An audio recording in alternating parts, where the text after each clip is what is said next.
As the country prepares to celebrate 250 years of American history, one quiet stretch of the Potomac River in southern Maryland offers a reminder that not every chapter of that history looks the same.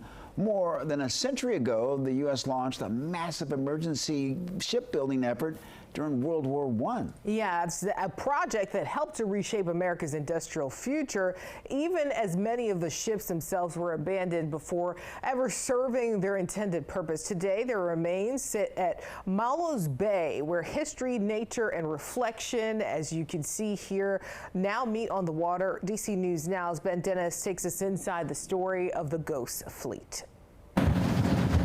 Just beneath the surface of the Potomac River sits the remains of a forgotten wartime gamble, more than a century old. More than 100 wooden steamships built during World War I now rest at Mallows Bay. Today, bald eagles soar overhead, osprey nest atop the wrecks, and kayakers quietly weave through what many now call the Ghost Fleet.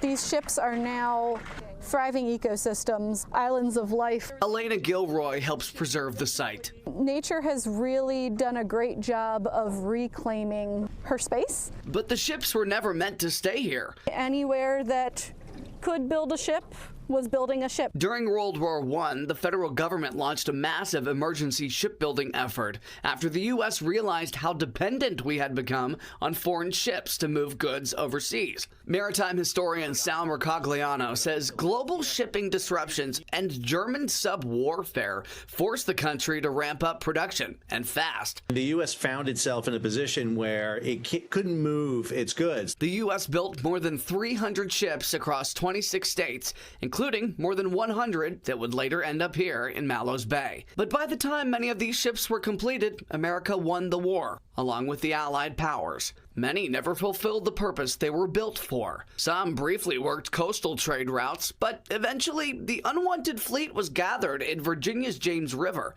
before being moved upstream to Widewater, south of Quantico. Some of the ships were breaking loose from their mooring and going across the shipping channels. Eventually, many were brought across the Potomac to Mallows Bay, where companies stripped valuable metal from the steamships and burned what remained. During the Great Depression, locals scavenged scrap from the wrecks to survive. About 15% of the income of the county was locals salvaging metal. 250 years into this nation's history, what was built out of necessity during World War I is a reminder that not every chapter is a triumph, but all of them leave a mark. Over time, nature transformed what many once viewed as industrial waste into something entirely different. Trees now grow from the wreckage, beavers build lodges on top of the ships, and visitors now paddle quietly through the remains. A lot of people leave here having really found a peaceful connection with nature. During Hurricane Isabel in 2003, the storm surge lifted one 300-foot ship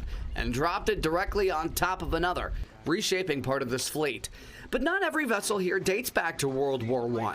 The Potomac, once a Chesapeake Bay ferry carrying passengers and vehicles across the water, was later brought here after a fire, becoming the newest ship in the fleet. It was originally the Virginia Lee. It was a World War II troop carrier. As the nation approaches 250 years of history, Mallows Bay stands as a reminder that even America's unfinished chapters help shape what came next. I think that everybody can find their connection to this place if they take the time to explore it. In Charles County, Maryland, I'm Ben Dennis.